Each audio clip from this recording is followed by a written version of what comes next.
4:6. Entonces, si usted no se la sabe, pues búsquela. Si se la sabe, entonces dígala con gozo y con alegría. Y si no, pues ahí tiene la copia. ¿Sí? Entonces, Efesios 4:6 dice: un Dios y Padre de todos, el cual es sobre todos y por todos y en todos los que estamos en este lugar y todos aquellos que se reúnen en el mundo entero en honor del Señor Jesucristo. Bendito Dios y Padre Celestial. Sabemos que venimos con muchas cosas en nuestra mente y en nuestro corazón. Algunos vienen con alegría y con gozo, Señor, con gratitud. Otros vienen con incertidumbre, con pensamientos, con dudas. Otros con peticiones y dificultades, otros sanos, otros enfermos, otros llenos de bendiciones económicas, otros tal vez apretados financieramente. Pero aquí estamos todos, Señor. Los unos y los otros, los que estamos tal vez anhelando conocerte más, los que tal vez quieren descubrir qué es lo que está pasando en sus vidas y en sus corazones. Pero aquí estamos, Jesús. Tú nos has congregado, tú nos has reunido en este lugar.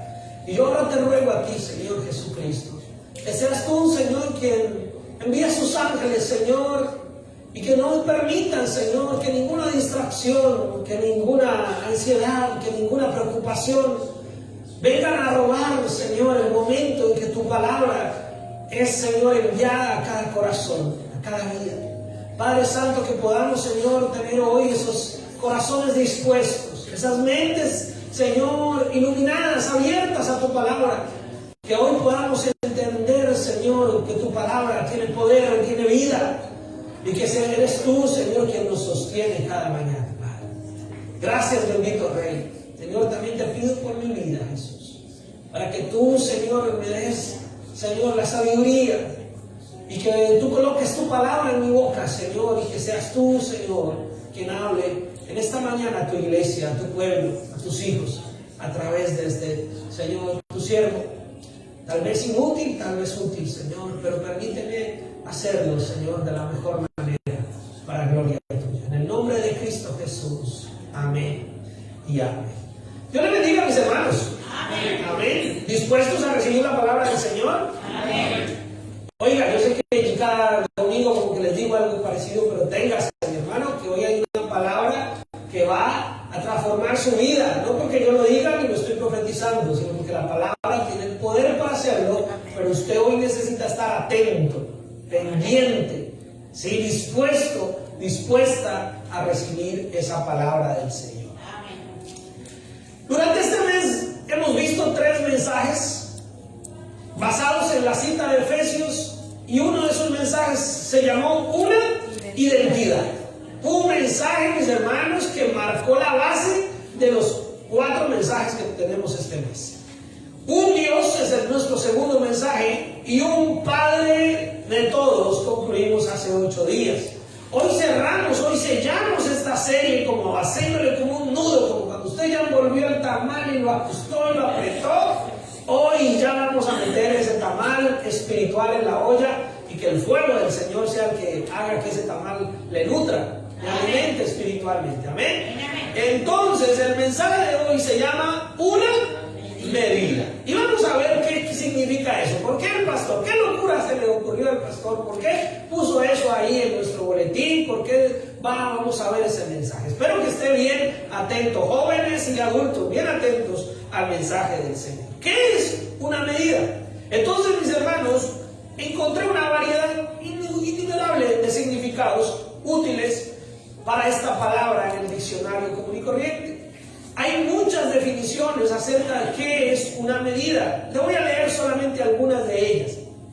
Una definición de medida es acción y efecto de medir. O sea, el momento en que usted va a medir, ahí va a sacar usted una medida. Expresión del resultado de una medición. Si yo le pregunto aquí a la mayoría cuánto usted tiene de altura, cuánto mide usted, muchos ya tienen claro su medida. Unos se la saben en pies, otros en centímetros, otros en metros con centímetros, pero ya usted sabe cuál es su medida, y esa es su medida, ¿sí? Ya, digámoslo así, ya los que estamos aquí, la mayoría, a excepción de los jóvenes, ya no vamos a crecer más. Ya esa medida, ya a veces al contrario, como que se empieza como a bajar. Y otros la crecemos, mis orgullo, sino con un poquito de vergüenza, crecemos, pero ya hacia los lados, ya no para arriba, sino para los lados. Y entonces, mis hermanos, ahí está, eso es una medida. Cada una de las unidades que se emplean para medir, quiere decir que cuando usted saca su metro, o no sé cómo se le llame de otra manera, yo lo conozco como metro, lo extiende, cada rayita es una medida. Entonces, por eso cada rayita, cada lugar es una medida. Esa es otra definición. Pero también medida significa grado o intensidad. Como uno puede decir, oiga, ¿cómo fue que llovió? ¿Qué medida de llover que tuvimos? Entonces esa medida es un grado de intensidad, como que uno dice, oiga, no, llovió sin medida. ¡Wow! O sea, como que eso se desbordó.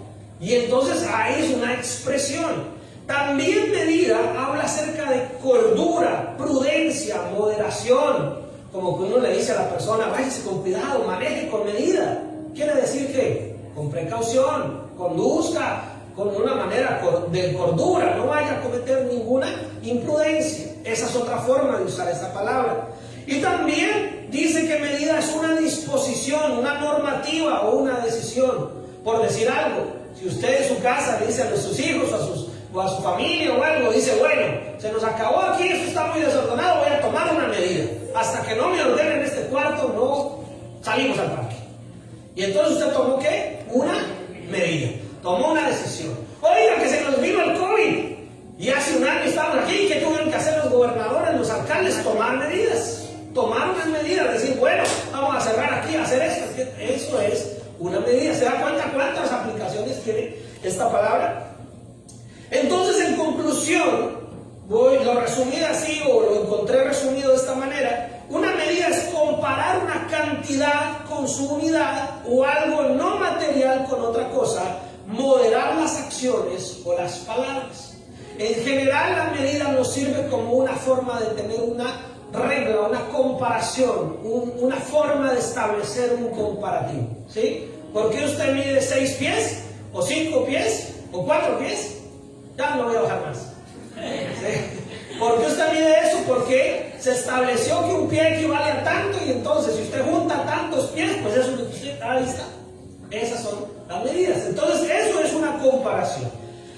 Ahora, en la Biblia, mis hermanos, encontramos que Dios usa medidas. Desde el Génesis usted va a encontrar medidas. Una de las primeras medidas que encontramos en el Génesis, no dije la primera, una de tantas, es las medidas que Dios le dio a Noé para el arca. Oiga, y uno a veces lee la Biblia y dice, ¿y esto para qué? ¿Qué tantos codos para aquí? ¿Qué tantos codos? Y como que uno no le encuentra a veces sentido a por qué eso está ahí en la Biblia. Pues hoy le vamos a encontrar un poquitico de sentido. Entonces, en el Génesis usted encuentra que el Señor utilizó ¿qué? Medidas. También en Éxodo podemos encontrar las medidas para el tabernáculo. Entonces el Señor dijo, y van a medir tanto, y la tela tiene que ser de tanto, y la madera de tanto, y dio unas medidas. Y usted va a encontrar muchas citas bíblicas, muchos versículos, y usted dice, uy, no, ya me aburrí de leer, que tanto de aquí que de allá, y pareciera que eso no tiene un valor, pero vamos tranquilos, vamos para allá.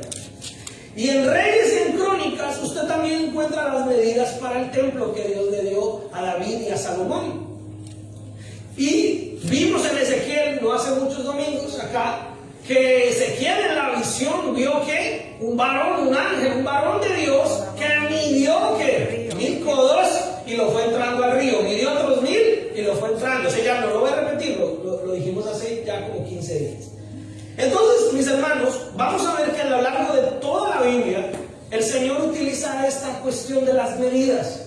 Usted va a encontrar medidas para preparar comidas, para preparar aceites, las medidas para preparar los sacrificios, y en algunas actividades específicas Dios describe la medida de lo que quiere y cómo quiere que se hagan las cosas.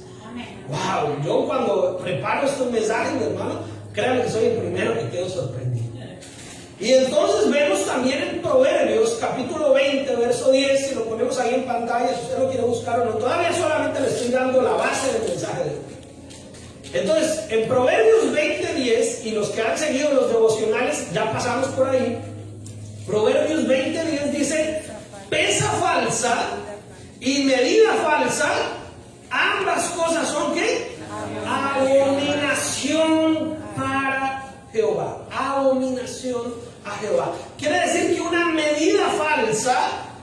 abominación a Dios. Y guarde eso ahí en su mente para el resto del mensaje. Una medida falsa es abominación al Señor. Si yo le digo que esto es un pie, usted va a decir, no, pastor, está equivocado. Eso está falso. Eso no es la medida. Entonces, ahí ya vamos a ir entendiendo que el Señor en Proverbios nos dice, bueno, póngale atención, nada de lo que está escrito ahí en la palabra es porque sí. Si Dios se tomó tantas molestias desde el Génesis y en muchos libros de dar medidas exactas y puntuales para ciertas cosas, es porque Dios estaba revelando algo que hay en su carácter, en su identidad como Dios, que para Él es importante. Y si para Él es importante, hermano, tiene que ser importante para nosotros. Entonces el Señor mismo, el Señor Jesucristo, cuando se hizo hombre aquí en medio de nosotros, se humanó. En Lucas 6:38, ahí va cito Lucas 6:38, dice la palabra del Señor en Lucas 6:38, da y se os dará, medida buena, apretada, remecida y rebosando, darán en vuestro regazo. Hasta ahí suena muy lindo. Porque con la misma medida con que medís, os volverán a medir. Palabras del Señor Jesucristo, no hablando de negocios, hablando, y usó ese término para hablar acerca del no juzgar a los demás, del no mirar la paja en el ojo del vecino sin haber visto la medida de viga que tenemos en nuestro propio ojo. Entonces, para Dios, todo este tema de ser muy precisos en las medidas, parece, mis hermanos, parece que descubrimos hoy en Agua Tibia, parece que es importante. Y entonces, mis hermanos, vemos también en el libro de Romanos, que lo vimos no hace mucho atrás, acá en estos mensajes del 2021, que se habla de la medida de la fe. Romanos 12:13, lo leímos no hace mucho, dice, digo pues, ¿sí llegaron? Voy muy rápido, desacelero. Romanos 12:3 dice, digo pues, por la gracia que me es dada, a cada cual que esté entre vosotros, escuche bien lo que vamos a leer, aunque ya solo predicamos, que no tenga más alto concepto de sí que el que debe tener, sino que piense de sí con cordura, conforme a la medida de fe que Dios repartió a cada uno. Dios dio una medida de fe, quiere decir a cada uno de nosotros, Dios nos dio una capacidad, una medida, un volumen de fe que cada uno de nosotros tenemos. Y no sabemos, mi hermano, no nos podemos poner a comparar si usted tiene más o menos fe que yo. No sabemos si su medida es mayor o menor a la mía. Ay, pastor, ahora usted dice que yo tengo muy poquita fe. No, tal vez su fe es más grande que la mía, pero no la usa. Entonces Dios a todos nos dio una medida de fe y no es una competencia, es un regalo de Dios. Amén. Amén. Ah, es que yo tengo fe porque voy a orar por un muerto y se me va a levantar. Bueno, tal vez sí, tal vez no. Pero ¿por qué no tenemos la fe de que somos capaces de obedecer a la palabra del Señor? Amén. Si podemos tener fe para creer que un muerto se le va a levantar, ¿cómo no vamos a tener fe para obedecer la palabra del Señor? Se necesita más fe para levantar el muerto. En cambio, para obedecer al Señor, dice el Señor que con un granito, con un poquitico de fe que usted tenga, si la pone en práctica, si la usa, usted va a poder decir, Señor, yo te quiero obedecer. Y tengo la fe, porque tú me la has dado para obedecerte. Para seguir tu dirección, para seguir tu voluntad. Entonces, dice la palabra del Señor que conforme a la medida de fe que Dios repartió a cada uno, nadie puede decir que no tiene fe. No hay un ser humano en este mundo que pueda decir que no tiene fe. Una cosa es que no la use, u otra cosa es que la ponga y la ubique en el lugar equivocado. Pero todos Dios nos ha dado una medida de fe. Ahora, entonces, según este recorrido bíblico que acabamos de hacer, mis hermanos, parece que definitivamente para Dios es importante, ¿verdad? Parece que para Dios es importante establecer una medida como referencia para nosotros. Y ahí es donde llegamos al centro, al mensaje fuerte de hoy. Ya les di la entrada, mis hermanos. ¿Rico? ¿Sí? Ya el platico de ensaladita, de frutica ya. Ahora vamos con la carne. Ahora vamos con el pollo, el pescado. Llegamos a Efesios, mis hermanos, nuestro texto de lunes. Y vamos a ir al libro de Efesios. Ahora sí les doy tiempo con calma, que ahora su Biblia, el libro de Efesios, capítulo 4. Y vamos a avanzar desde el versículo 7, porque ya en los mensajes anteriores tocamos los primeros 6 versículos. Hace 8 días llegamos hasta el 7 también, pero hoy vamos a arrancar desde el 7. Efesios capítulo 4, verso 7. Y entonces ahí vamos a encontrar otra vez esta palabrita hermosa que tenemos hoy como el centro de nuestro mensaje. Dice la palabra del Señor, Efesios capítulo 4, verso 7, dice: pero a cada uno de nosotros fue dada la gracia conforme a la medida del don de Cristo. Entonces, mis hermanos, ahí entendemos que Dios nos ha dado su gracia, lo cual es un favor o un regalo que no nos merecemos.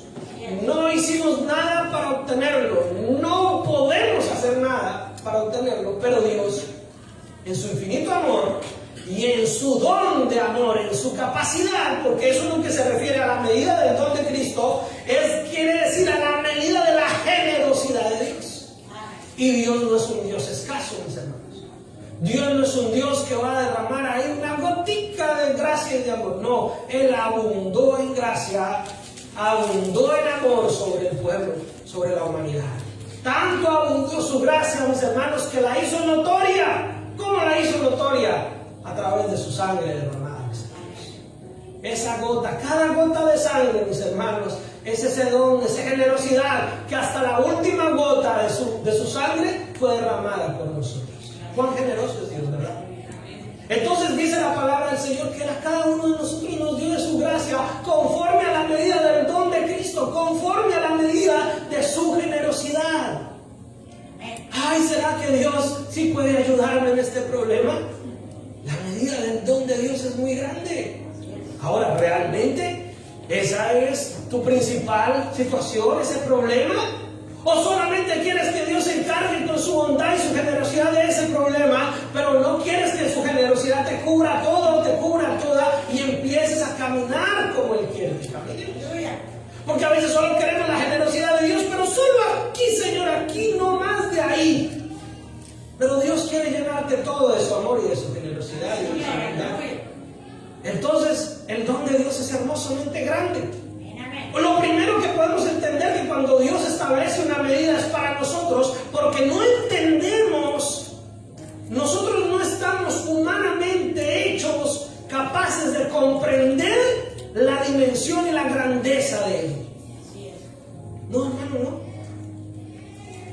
Cuando estemos allá ante su presencia por la eternidad, tal vez allá Él nos dé la capacidad de entenderlo y de verlo, cuán grande es Él.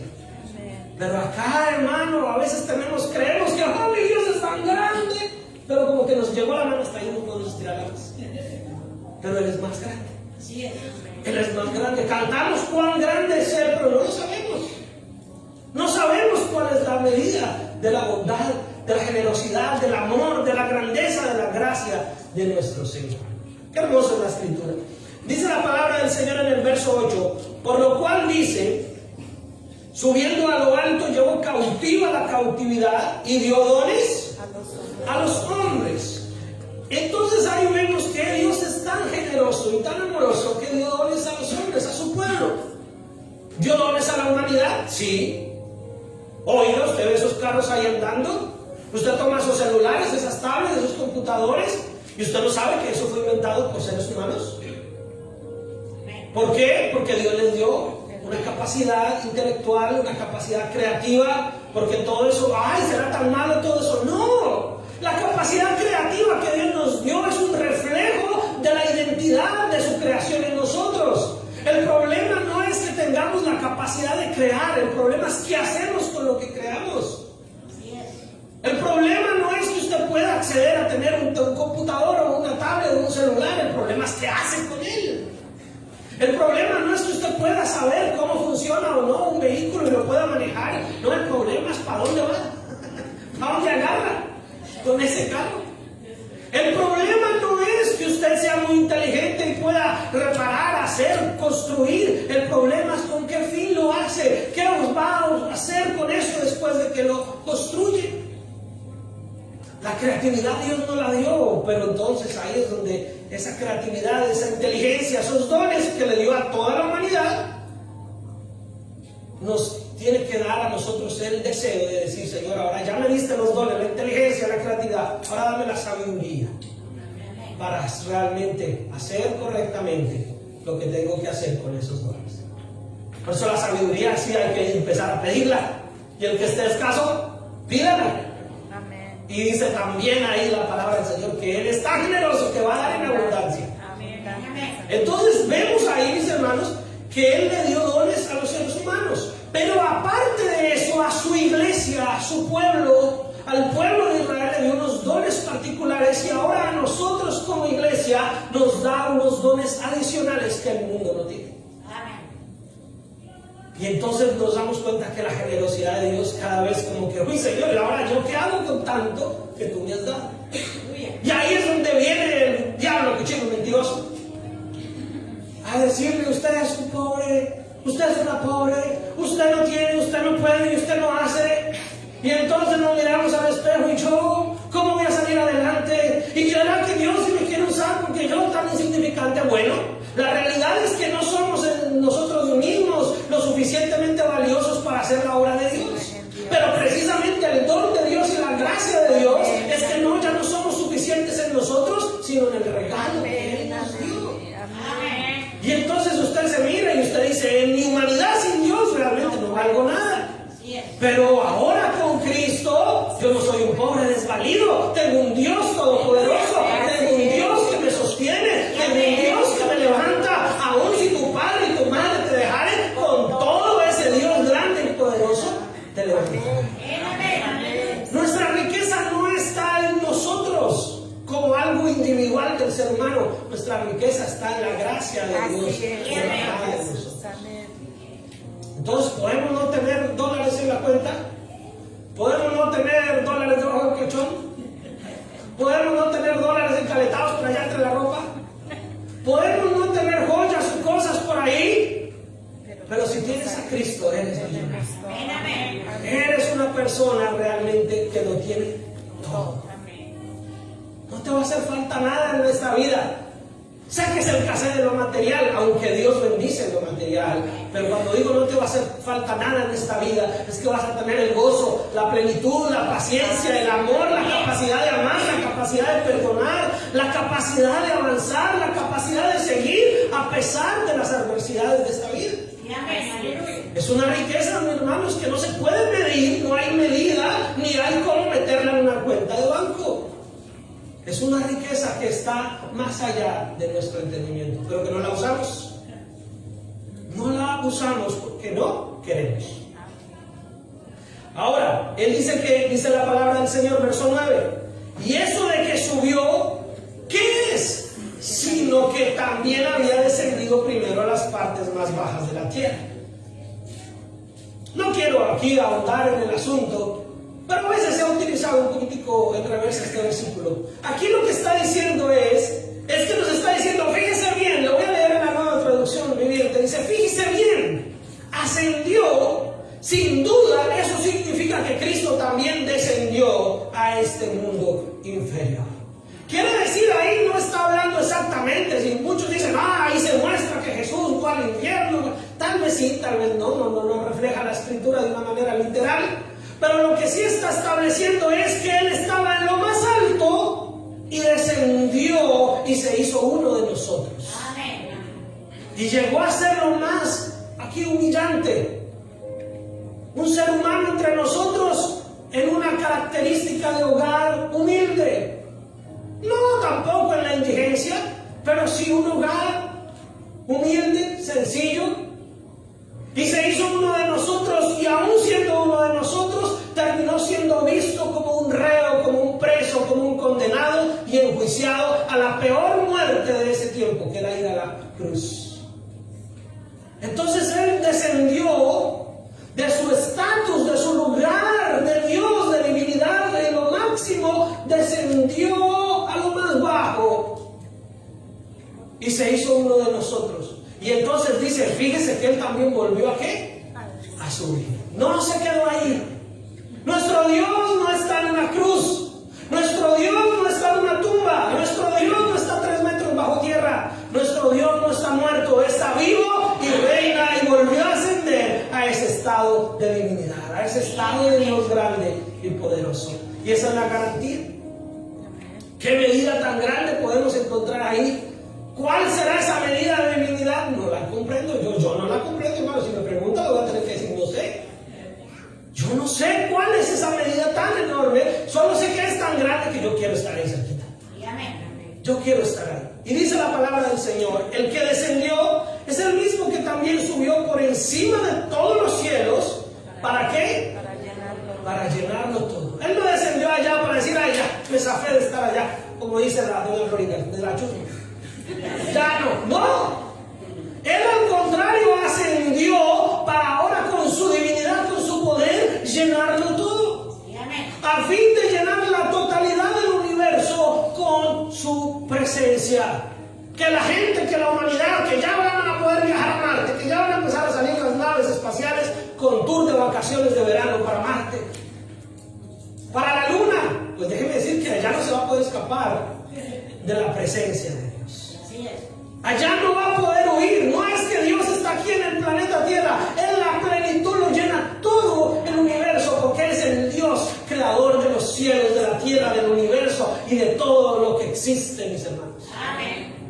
Entonces no hay lugar, ni en la tierra, ni debajo de la tierra, ni fuera de la tierra, donde su poder y su plenitud no lo llenen. Amén. Aleluya. Yo les estoy presentando, mis hermanos, al Dios que ustedes conocen, pero tal vez que no habían entendido, muchos, no digo todos, la dimensión del Dios al que servimos. La dimensión del Dios al que nos rendimos y al Dios al que profesamos nuestro amor. Y entonces dice que Él subió por encima de todos los cielos, refiriéndose a que no hay nada que esté por encima de Él para llenarlo todo. Y entonces ahí volvemos al centro, dice, y Él mismo constituyó a unos apóstoles, a otros profetas, a otros evangelistas y a otros pastores y maestros. Entonces aquí, mis hermanos, tengo que hacer un paréntesis, porque primero, solamente para temas de conocimiento, a veces se habla de que son 5 ministerios, lo cual explícitamente no dice ahí, dice dones, son dones. Son características que deben desarrollarse dentro de la iglesia. Y no son 5, son 4, aunque parezcan 5. Dice, a unos constituyó apóstoles, a otros profetas, a otros evangelistas y a otros pastores y maestros. Los pastores, mis hermanos, deben ser maestros. Si los pastores no son maestros, están tal vez cuidando a medias las ovejas. Es como que les están dando agua, pero no les están dando pan. Así es. O las están trasquilando, pero no las están alimentando. ¿Sí me hago entender? Entonces, pastores y maestros encierran un solo don, un solo rol espiritual dentro de la iglesia. Pero, mis hermanos, eso solamente se los digo aquí para dejarlos picados para un futuro, porque de ese tema, de esos dones hablaremos en un estudio más profundo en otra oportunidad. Vamos a continuar. Versículo 12. Y entonces, ¿para qué constituyó Él estos roles o estos dones ministeriales dentro de la iglesia? Dice, a fin de perfeccionar a los santos para la obra del ministerio, para la edificación del cuerpo de Cristo. Entonces Él estableció estos dones para poder levantar individuos dignos de llevar e idolatrarlos. Él estableció esos dones para que hayan algunos que sobresalgan y se muestren más capaces que otros. Tampoco, ¿verdad? Él estableció estos dones para que entonces todos sigamos a un mismo líder y esa persona se nos vuelva un intermediario. Ahí dice que Él a fin de perfeccionar a todos los santos, quiere decir a todos los que nos hemos refugiado bajo la certeza de que hemos reconocido que Él es mi Señor y Salvador, para la obra del ministerio. Amén. Para la labor específica que Dios nos encomendó de ir y predicar el Evangelio de salvación, de hacer discípulos a todas las naciones, de servir al prójimo, de llevar el amor de Cristo a todo lugar. Para eso fue que Él estableció apóstoles, profetas, evangelistas, pastores y maestros. Para que seamos todos los que llevemos la obra del ministerio. No para que nos hagan, ay, el superapóstol, ¿dónde lo ponemos? El superprofeta. No, para eso no lo estableció el Señor. Él lo estableció para perfeccionarnos a todos. Y dice, para la edificación del cuerpo de Cristo. ¿Quién es ese cuerpo de Cristo? Nosotros, la iglesia de Cristo. Entonces tenemos la responsabilidad, mis hermanos, no se crean. Usted va a decir, usted está ahí, pastor, pero yo no me lo sentí mencionado. ¿Cómo que no? Ahí dice que para los santos, ahí dice que los evangelistas, hermano, y aquí aunque nos guste o no nos guste, todos somos evangelistas, porque tenemos que predicar el evangelio. Entonces esto es para la edificación, dice, y es una responsabilidad, es un privilegio. Amén. Y entonces ese privilegio es para preparar al pueblo para que lleve a cabo la obra de Dios y edifique la iglesia, es decir, que nos edifiquemos juntos como cuerpo de Cristo. ¿Qué es edificarnos, mis hermanos? Levantarnos, construir. Cuando usted dice vaya a edificar una casa, ¿qué quiere decir? Que lo primero que tiene que tener por lo menos ¿qué es? Cimiento. Que sea un terreno, hermano, que no la va a edificar en el aire. ¿Sí? Eso es un vallenato colombiano que dice que me voy a hacer una casa en el aire. Ese sí se lo había fumado verde, hermano, porque eso no es real. Pero, mis hermanos, lo primero que tenemos que tener es por lo menos un terreno. ¿Cuál es nuestro terreno? Pues que tú y yo juntos hemos sido salvados por ese Dios grande y generoso. Tenemos el terreno, que es la roca, que es Cristo, el fundamento de nuestra fe. Párese en ese terreno y empiece a edificar. Pero dice la palabra que todos estos dones son para la edificación del cuerpo de Cristo. Entonces, este perfeccionar, y aquí quiero hacer esta aclaración para que usted se lo lleve en su corazón. Este perfeccionar equivale a un trabajo continuo. Este perfeccionar es construir hasta terminar. Esto no es un estado de que ya llegué, ya soy perfecto. O, en el peor de los casos, decir, como eso no se puede ser perfecto, ni para qué lo intente. Entonces, no, ese perfeccionar es un trabajo continuo. Ese perfeccionar es un construir hasta terminar. Ese perfeccionar, mis hermanos, es cuando usted coge una receta y usted dice, voy a preparar esto porque tengo unos invitados o para mi familia les voy a hacer este plato bien rico y aquí tengo la receta, y usted empieza desde el principio y la perfecciona cuando terminó. Y cuando ya tiene el plato sobre la mesa y la gente se lo empieza a comer y empieza a saborear y usted ve cómo se la comen con gusto, y de eso ya estaba perfeccionado. Es construir, preparar y ir hasta terminar. Ahora la pregunta, ¿la obra de Cristo cuándo termina? Cuando el Señor venga por nosotros. Cuando el Señor diga, fin del partido, se acabó. Entonces tenemos que seguir perfeccionándonos, seguir trabajando, seguir equipándonos, seguir preparándonos hasta terminar. Amén. Amén. Versículo 13. ¿Está bien? ¿Están aburridos? ¿Quién está aburrido? Quédense hacia aquí a mi lado para que se desaburran. Versículo 13. Hasta que todos lleguemos a la unidad de la fe y del conocimiento del ¿quién? Del Hijo de Dios. A un varón perfecto, a la medida de la estatura de la plenitud de Cristo. Pregúnteme cuántas veces me han preguntado si esto es posible. Ya perdí la cuenta. Ya perdí la cuenta de cuántas veces personas me han preguntado si esto es posible. Las primeras veces, la verdad, yo mismo no sabía ni qué decir. Y ahorita casi que tampoco. Pero ya lo vamos teniendo. Resulta, mis hermanos, que sí es posible. Lo que pasa es que este versículo es uno de esos versículos que tiene unos errores en el análisis de este pasaje muy comunes, a veces hechos solamente porque no profundizamos un poquito. La palabra del Señor dice hasta que todos lleguemos a la unidad de la fe y del conocimiento del Hijo de Dios, a un varón perfecto, a la medida de la estatura de la plenitud de Cristo. Y entonces perfectos como Cristo. Está mal formulada la pregunta. Porque el asunto no es ese. El proceso dice que todos lleguemos a ¿qué? No, leamos desde el principio, que todos lleguemos a ¿qué? A la unidad de la fe. Ahí está el detalle, dijo Cantinflas. ¿Sí? Ahí está, dice, miren, mis hermanos, uno de los errores, como les decía, es creer que es una acción individual. Ahí está el error. Uno de los errores es creer que es una acción individual y casi una competencia entre nosotros.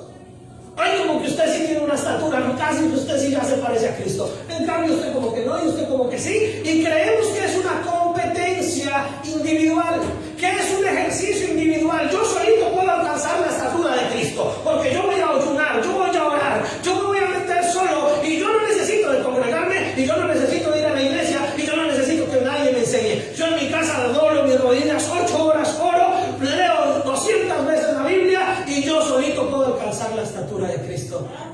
Mentira.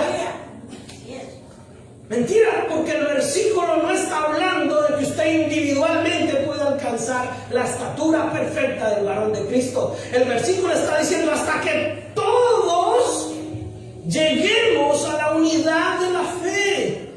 Cuando esto está hablando, no se está refiriendo en que compitamos a ver cuál se parece más a Cristo y cuál logró ser más alto. Porque ahí sí, mis hermanos, lo cual sí se vuelve un imposible.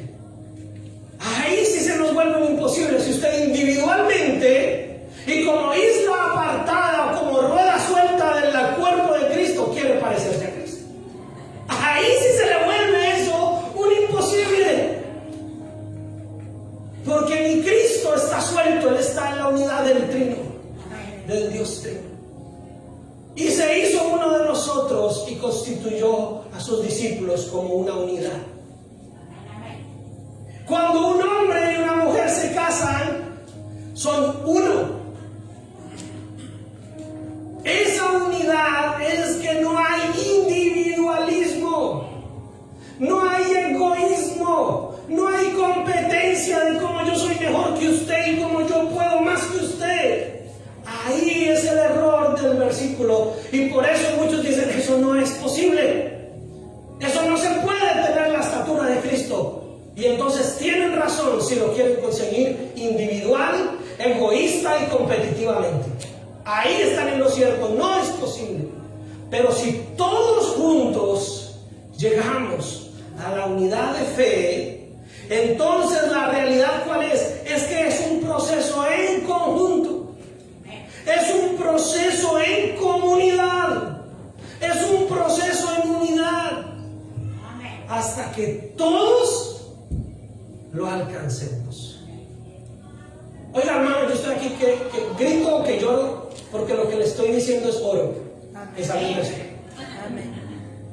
Mis hermanos, si hay un cristiano, llámese pastor, llámese líder o llámese hermano de la banca, que cree en su mente y en su corazón que él ya alcanzó la estatura, que él ya está en un nivel superior de espiritualidad, que él está por encima de los demás, que él tiene un conocimiento más alto y que ya como que los demás le estorban porque él está más alto o ella está más alta y cree que ya alcanzó por lo menos cerca de la estatura de Cristo, está tan engañado. Porque si no está en unidad con su iglesia, con su cuerpo, no tiene tal estatura. Al contrario, yo creo que cayó muy bajo. Porque ¿sabe qué es lo que pasa que habla este versículo, mis hermanos? Que si yo creo que estoy creciendo más, si yo estoy buscando más de Dios, si estoy entendiendo más de Dios, y siento que Dios me está llevando, y miro a mis hermanos que no están aprendiendo, y miro a mis hermanos que no se están edificando, entonces yo tengo que descender como Cristo descendió y decirle, vamos todos juntos, agárrense de mí, usted también aprenda, usted también, y hasta que todos no lleguemos a esa medida, no podemos decir que estamos a la altura de aquel varón perfecto. No es imposible, pero es un trabajo de unidad. Es un trabajo de iglesia, de cuerpo. Usted no puede decir que este dedo es más poderoso que el resto del cuerpo, que este dedo es más sano que el resto del cuerpo, que este dedo es más perfecto que el resto del cuerpo, que esta piel es mejor que el resto del cuerpo, porque ese dedo le pertenece a todo el cuerpo. Entonces tenemos que entender que ese versículo está bajo el entorno de la unidad. Amén. Ese versículo quiere decir que hay que amarnos. Ese versículo quiere decir que hay que perdonarnos. Ese versículo quiere decir que hay que ayudarnos. Que si usted sabe orar mucho, ore por todos. Que si usted sabe leer muy bien la Biblia, enséñesela a otros. Que si usted sabe predicar muy bien, pues predique y que se note. Que si usted es muy bueno para evangelizar, pues que vayan llegando los que usted evangeliza. Porque no debemos vivir de palabras, sino de hechos, dice la palabra. Entonces, alcanzar la medida de la estatura de la plenitud de Cristo bajo la perfección individualista es imposible. Alcanzar la medida de la plenitud de Cristo bajo la perfección de la unidad del pueblo, de la unidad de hermanos como Cristo, en una perfección constante hasta terminar la obra, es posible. Si no, Pablo hubiera sido mentiroso al escribir esto. Él dice hasta que todos lleguemos. Y si el Pablo lo escribió, fue porque fue inspirado por el Espíritu Santo. Aleluya. Y si el Pablo lo escribió, es porque el Espíritu Santo sabe que eso es verdad. Amén. Porque ¿qué dijimos? Que a Dios le aborrece una medida falsa. Y Él no nos va a poner una medida falsa a la cual llegar. Él nos puso la estatura de Cristo que Él dejó acá. Ahora, ojo. Oigan, como que se asustaron. Ojo.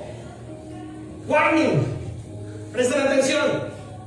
Ojo, no se refiere a la perfección de Cristo en su divinidad celestial, sino a la medida de, escúchame y repítalo conmigo si quieres, solo si quieres, no se lo estoy ordenando, sino a la madurez que Él enseñó aquí en la tierra.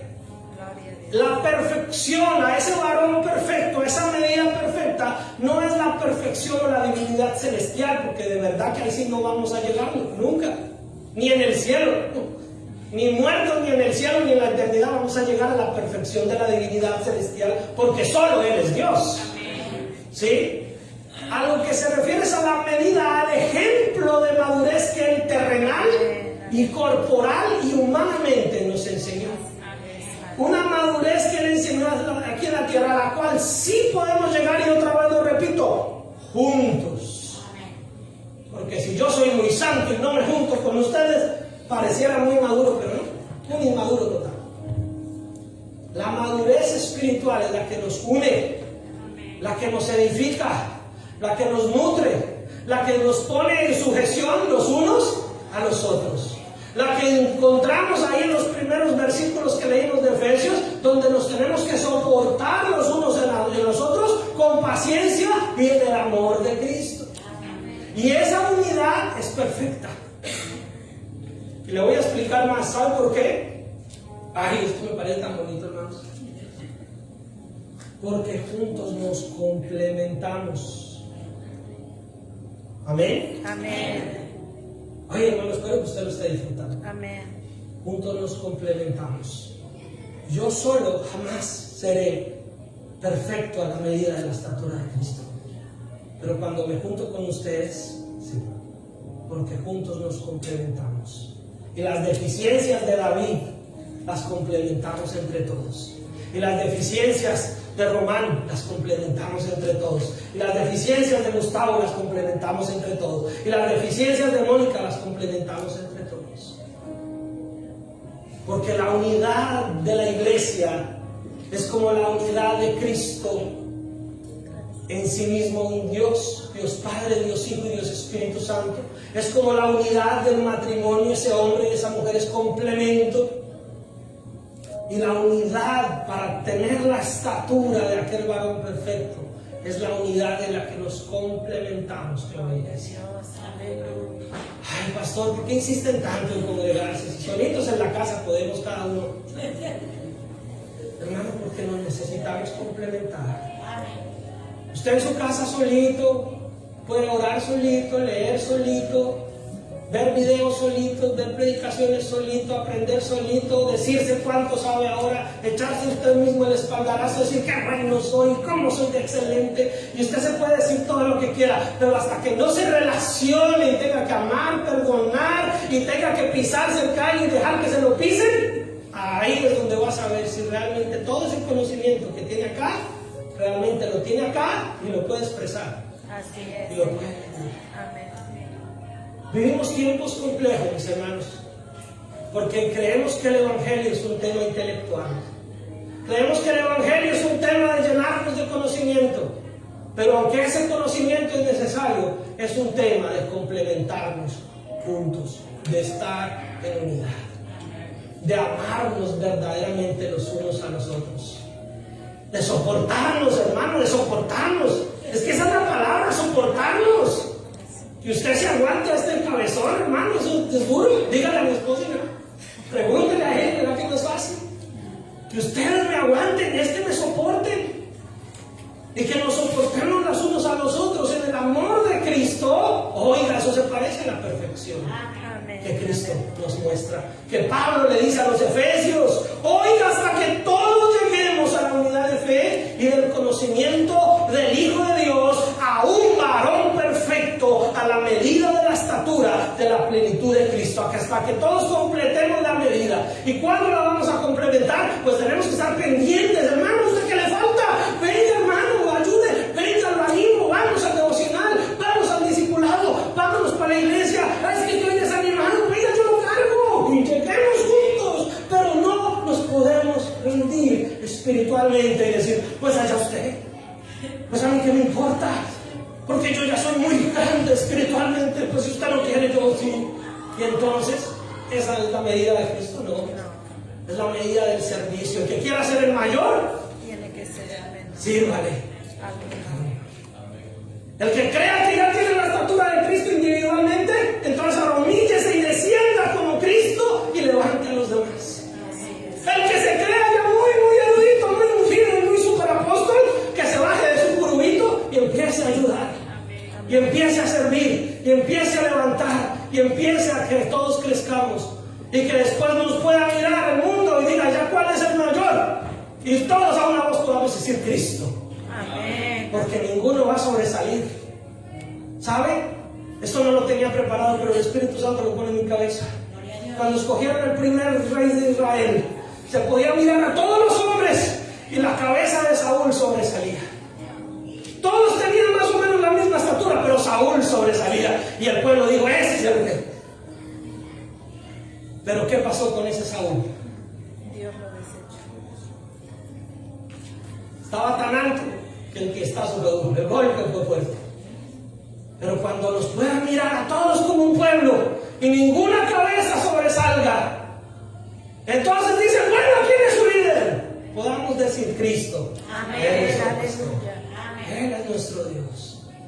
Pero esa plenitud se logra si de verdad queremos crecer como iglesia, en unidad.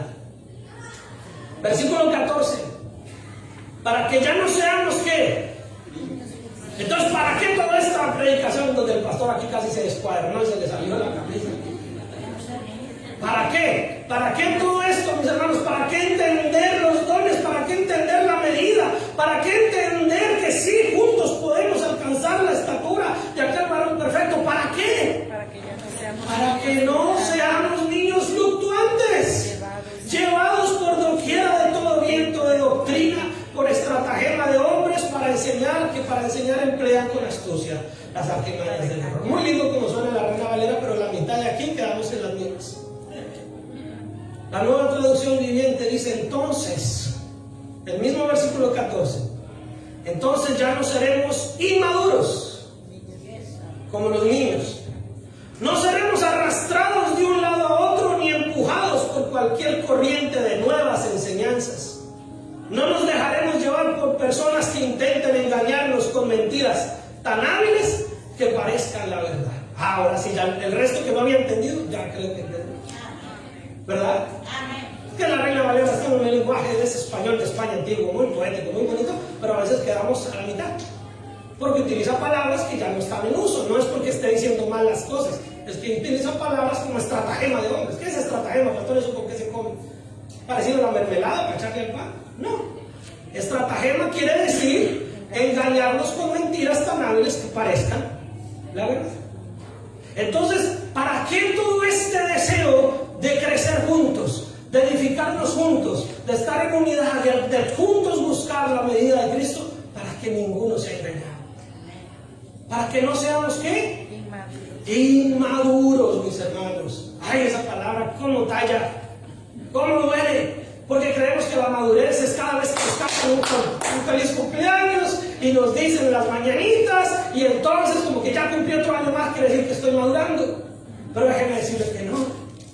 Hay personas que ya les han celebrado tantos cumpleaños y su corazón y su mente sigue tan inmaduro espiritualmente que no son las velitas, no fueron las mañanitas.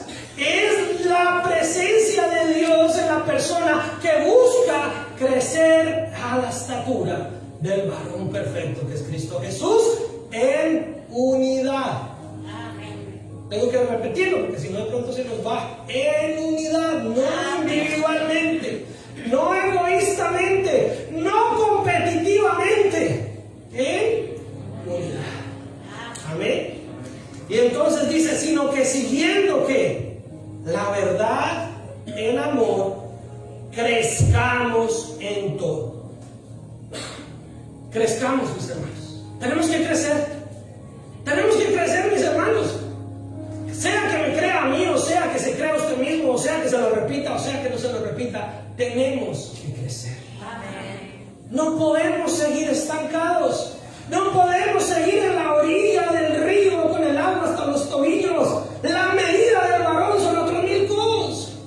Arriésguese, hermano, a crecer. Arriésguese, hermano, a buscar en el discipulado. Arriésguese a preguntar. Arriésguese a avanzar. Arriésguese a que el agua le dé a la espalda, le dé a los lomos. Arriésguese en el Señor Jesucristo. Tenemos que crecer. Entonces dice, sino que siguiendo la verdad en amor, crezcamos en todo. Se lo leo también en la Nueva Traducción Viviente. En cambio, hablaremos la verdad con amor y así creceremos en todo sentido hasta parecernos más y más ¿a quién? A Cristo, quien es la cabeza de su cuerpo, que es la iglesia. Quiere decir, mis hermanos, que el cuerpo se tiene que parecer a la cabeza. Yo sé que aquí me estoy grabando y estoy transmitiendo, no quiero solo que necesito un ejemplo. Si yo soy de piel muy morenita, el cuerpo tiene que tener la piel morenita y la cabeza también.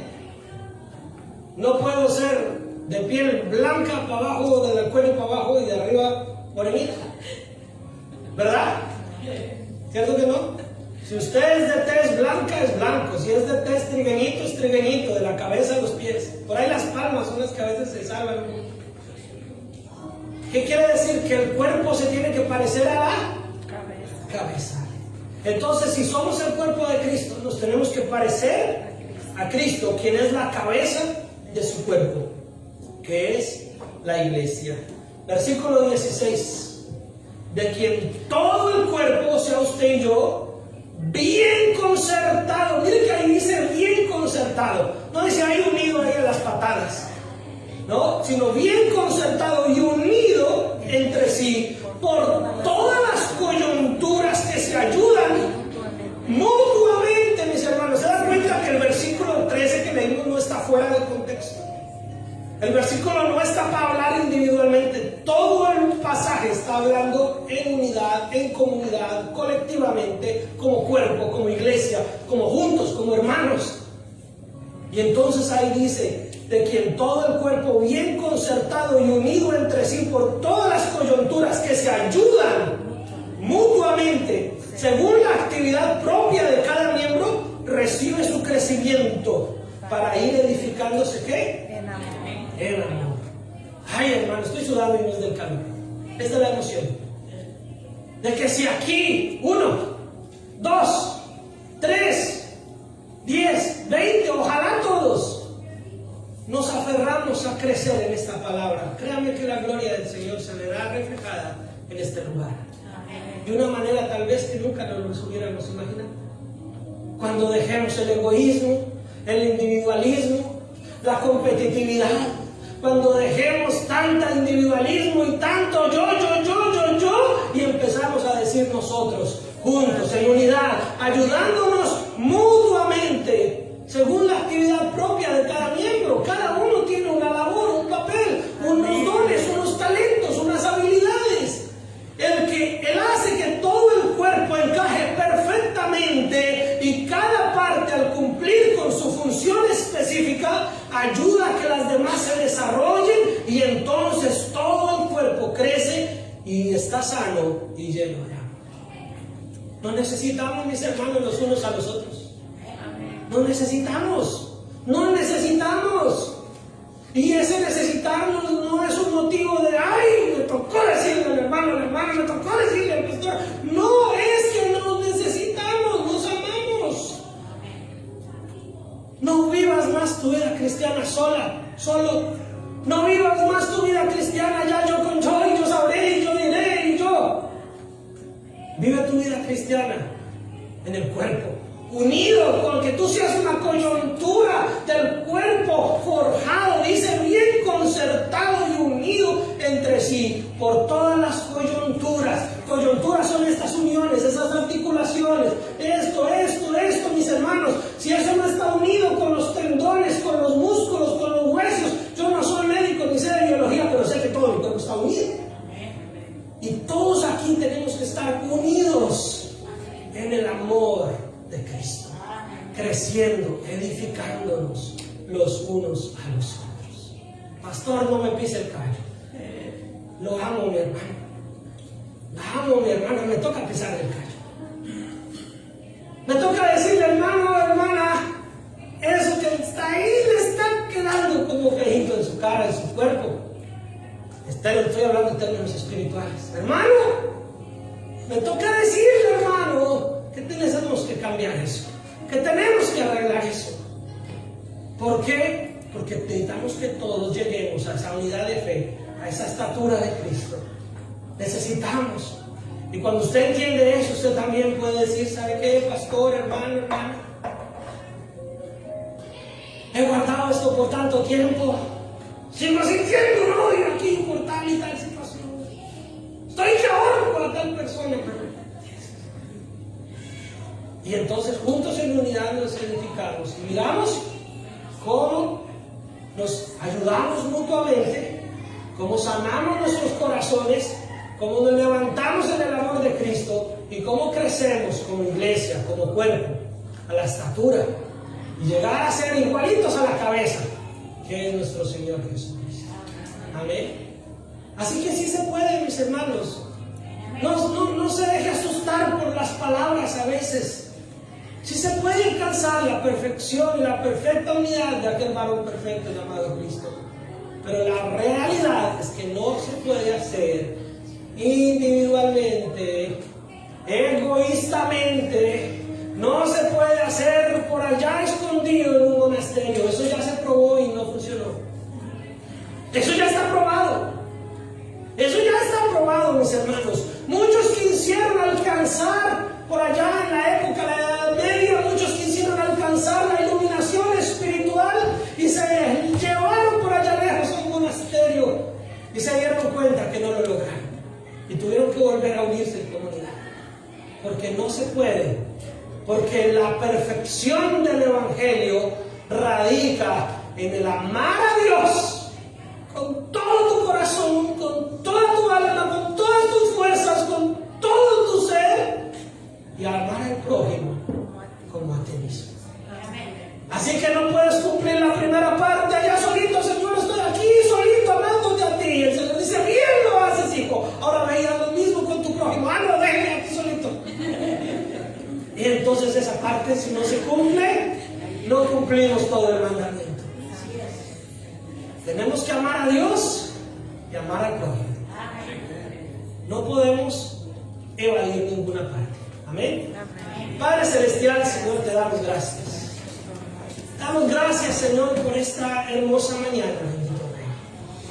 No podemos, Padre amado, seguir mintiéndonos a nosotros mismos, dándonos golpes en la espalda y diciéndonos cómo somos de piadosos y de buenos, Señor, cuando no estamos en unidad.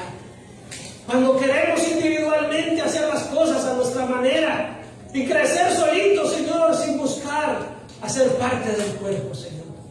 Pero hoy tu Espíritu Santo nos ha hablado a través de tu palabra, Señor. Nos ha recordado que sí es posible entrar en esa perfección de vida cuando nos unimos, cuando nos complementamos, cuando las deficiencias de uno son complementadas por las de otro, cuando la debilidad de uno es soportada por la fortaleza de otro. Señor, gracias. Gracias por hablarle a tu iglesia. Gracias por hablarle, Señor. Gracias por hablarnos a través de tu palabra y recordarnos, Señor, que no estamos jugando a ser una iglesia, que no estamos jugando a llenar un edificio, que estamos buscando, Señor, alcanzar tu medida, alcanzar tu amor, Señor, y tu misericordia, que nos reunimos en este lugar no para llenar un lugar, sino para unirnos, para llenar, Señor, tu gloria, Señor, para que la unidad de fe y la medida de fe que tú has repartido cada uno nos ayude a edificarnos, nos ayude a amarnos, nos ayude a perdonarnos, nos ayude a levantarnos, nos ayude, Jesús, a seguir adelante hasta que un día, Señor, podamos todos juntos, Señor, ser vistos como un solo cuerpo, como una sola iglesia. Bendito Señor, toca nuestro corazón, toca nuestra mente, toca nuestras emociones, toca nuestros sentimientos, toca nuestro intelecto. Pero no nos dejes seguir, Señor, avanzando, engañándonos a nosotros mismos, Señor. Ayúdanos a crecer y a madurar. Ayúdanos a seguir adelante, Señor. Unidos, Señor. Unidos en tu amor. Unidos en esa misma fe. En esa misma medida de fe que tú nos has dado. Con esa identidad clara en que somos tus hijos. Y que somos los hijos de un Dios verdadero, del único Dios verdadero, Padre de todos y por todos, Señor. Ayúdanos, Señor, a tener clara la medida, clara la referencia, Señor, de que el ejemplo que debemos seguir es el tuyo, Señor, que descendió para levantarnos, que descendió para restaurarnos, que descendió para ayudarnos, que descendió para levantarnos, que descendió para perdonarnos, que descendió para salvarnos. Ayúdanos, Señor, a ayudarnos mutuamente. Ayúdanos, Jesús, Señor, a no olvidar este mensaje, no intelectualmente, sino grabado en nuestro corazón. Te lo pedimos en el nombre de Cristo Jesús, Señor. Muchas gracias, bendito Dios. Muchas gracias, Padre Celestial. Déjeme hacer una oración adicional por usted. Ahí cierre sus ojos. Incline su rostro, su cabeza en ese lugar donde está. Y espero que nadie esté entrando ni saliendo. Padre Celestial, tú me has permitido y me has dado el privilegio, Señor, de ministrar tu palabra en este lugar, Señor. Y hoy te ruego y te suplico y oro por tu iglesia presente y aún por mis hermanos que no están. Para que por lo menos, Padre amado, los que estamos congregándonos en este lugar, Señor, podamos empezar a unirnos cada vez más espiritualmente. Podamos avanzar y amarnos, Señor. Y yo te ruego en el nombre de Cristo Jesús por tu iglesia presente, Señor. Si hay divisiones, si hay celos, si hay envidia, si hay problemas, si hay dificultades entre nosotros, Señor, que sea tu presencia, Espíritu Santo, la que hable a nuestros corazones y nos permita perdonarnos, nos permita reconciliarnos, nos permita levantarnos en amor, nos permita mostrar el amor de Cristo en medio de nosotros, Señor, para que juntos podamos llevar ese amor a aquellos que no te conocen allá afuera. Te lo pido en el nombre de Cristo Jesús. Amén y amén. Dios les bendiga, mis hermanos. Damos gracias a todos los hermanos que nos ven, que Dios los bendiga, que también se unan al Señor con pasión por Jesús.